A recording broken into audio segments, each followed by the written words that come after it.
असे म्हणतात ही लेणी एकाच दगडातून कोरली आहे। पुण्यामधील 8व्या शतकातील राष्ट्रकूटकालीन या पुरातन लेणीला तुम्ही भेट दिली आहे का?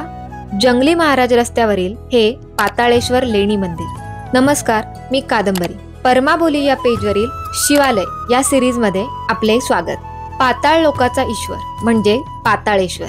तुम्ही जर बदामी लेण्यांना भेट दिली असेल तर तेथील लेणी क्रमांक 3 अगदी तंतोतंत यासारखीच पाताळेश्वर लेणीची रचना दिसून येते।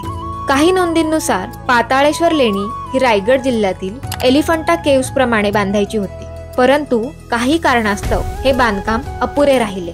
लेणी मंदिरात महादेवाचे शिवलिंग आहे आणि त्याच्या बाजूलाच भगवान गणेशाची मूर्ती आहे। तसेच राम, लक्ष्मण, सीता यांची मूर्ती देखील येथे आहे। मंदिर परिसरात एक भव्य नंदी महाराजांची मूर्ती देखील आहे। या मंदिराचा परिसर प्रशस्त असून अनेक भाविकांची नेहमी रेलचेल असते। लेणी मंदिरा शेजारीच जंगली महाराज यांचे समाधी मंदिर आहे। पाताळेश्वर मंदिरात त्रिपुरारी पौर्णिमेला विशेष दीपोत्सव साजरा केला जातो। याखेरीज महाशिवरात्री, वसंत पंचमी, श्रावणी सोमवार हे सण देखील अत्यंत उत्साहात साजरे होतात। तुम्हाला ही सिरीज कशी वाटते हे आम्हाला कमेंट बॉक्स मध्ये नक्की सांगा आणि परमाबोली या पेजला फॉलो तर तुम्ही केले असेलच। हर हर महादेव।